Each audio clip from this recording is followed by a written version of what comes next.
भूगोल वह शास्त्र है जिसके द्वारा पृथ्वी के ऊपरी स्वरूप और उसके प्राकृतिक विभागों जैसे पहाड़, महादेश, देश, नगर, नदी, समुद्र, झील, डमरू, उपत्यका, अधित्यका, वन आदि का ज्ञान हो।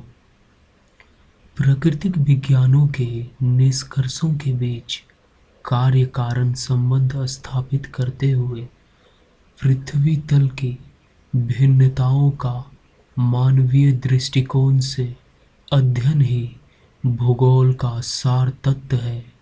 पृथ्वी की सतह पर जो स्थान विशेष है, उनकी समताओं तथा विषमताओं का कारण और उनका स्पष्टीकरण भूगोल का निजी क्षेत्र है। भूगोल शब्द दो शब्दों भू यानी पृथ्वी और गोल से मिलकर बना है।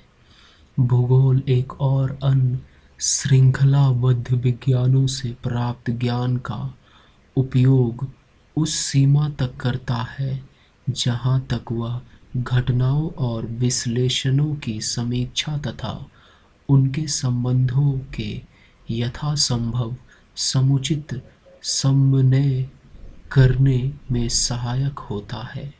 दूसरी ओर अन्य विज्ञानों से प्राप्त जिस ज्ञान का उपयोग भूगोल करता है, उसमें अनेक व्युत्पत्तिक धारणाएं एवं निर्धारित वर्गीकरण होते हैं। यदि ये धारणाएं और वर्गीकरण भौगोलिक उद्देश्यों के लिए उपयोगी न हो,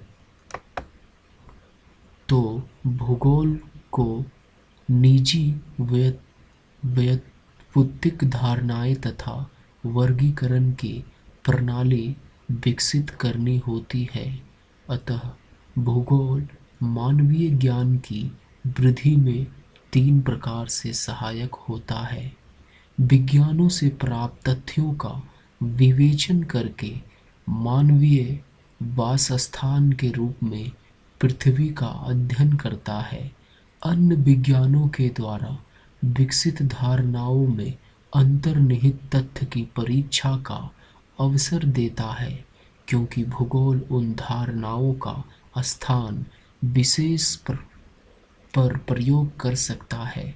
यह सार्वजनिक अथवा निजी नीतियों के निर्धारण में अपनी विशिष्ट पृष्ठभूमि प्रदान करता है, जिसके आधार पर समस्याओं का स्पष्टीकरण सुविधाजनक हो जाता है।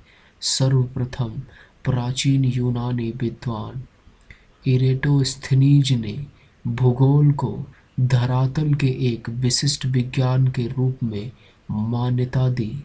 इसके बाद हीरोडोटस तथा रोमन विद्वान स्ट्रैबो तथा क्लॉडियस टॉलमी ने भूगोल को सुनिश्चित स्वरूप प्रदान किया।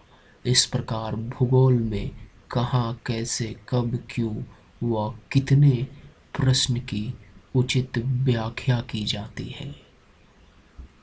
यही है हमारा भूगोल का बेसिक तथ्य, एक आधारभूत तथ्य। भूगोल वह शास्त्र